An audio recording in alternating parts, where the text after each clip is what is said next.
Mereku leke poto free education. The video is school in Tovo Ogbova Peme. Leke poto free education on Fifia.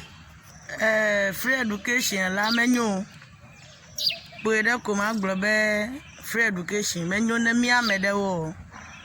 Ela be fifi la kelela no china be market school for 1,000 alo 1,200 la. Menya be ma wa preparation de 1,200 alo 1,000. Nu mi kefe yi melele school kwa da sele vinyo. Kaka ifiela free education la eba we kra be model nu ato kra fe ya gbugba va fe me kli dokowela. Ewu la keke kra wa ke school fe ta mehia be mi po free education. Ne mi avo vi o chala ne mi le school fe nyu kela teachers wa kodome.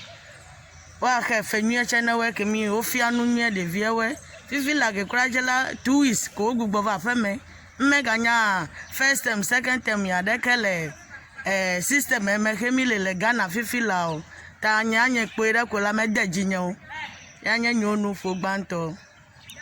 Okay, akpekaka evelianye into asi Easter Friday obe akpandova osu mereko esia Emese ya gake doko menya nu mi dogo chomo doko we dudu menyo efmi ko ya mese de la belle light of no mi avo area mele fi mele tai mi avo tv o meno do wa o aka mo pele over phone je akenye phone mi ku me la sinyo.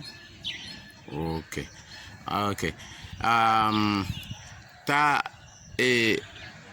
leke ekpoto mega school view todila the eyo he eyi school la edo gbava feme afi o form tv o te gbava feme leke poto bo dodopo leke susube a fet o dodopo wona we ekwere kwenye be school o he de viole de fifi la school ko me sogbone de viewo he o bete wa yo vo fifi la mi avo Ghana la population la mi va le boso ta kwere ko la government e chede ni trasile suku ko yan ohun be de vio de ma ba no afeme va oyi second ogbo ekeyi mmekanya ka enye ka fifi la o bonyo nu vio sogbole mi ajila gede si o wa si gbo ko e ko gbegblon ko va afeme ne mi ta ehia be government ne gbugbo to ko bubu afene no free education la wa ne mi yanye nyoya akpede eteta etonlianye into obe devi teenager devi lonle amevede o novi de le kasoa be de sikadro alo gawowo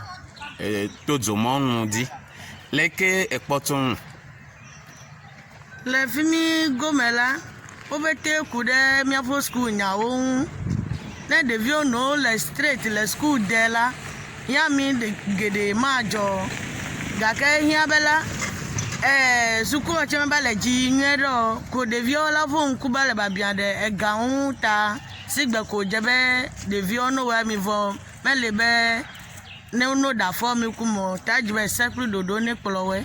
Okay. Amedo oko blame kona TV station we be yowele bokono ple gawola ode le TVD eta de viole popo eta ya o oni yeta o se dibe wa akpoga agbagba madimade leke femela mehia enchenu mi la nyeme like o enyebe TV tola ode nu gede cover mi afo hihieme keme hia be devio no popo o wa segbe ko la devio o tramo tanu gede le la jo TV station tola no tasi wawa ta me dasi de amemi o fonu ojibe me hia be bu kono no TV jivade no nu kewa o ta le suso no la je no sanction alo government need de TV station mi o togbe da le system ame ma de da o ga ke doko ado sene webe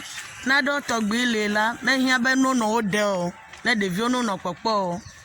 Okay. Akpe kaka ta na ga dogo mangbe. Yo.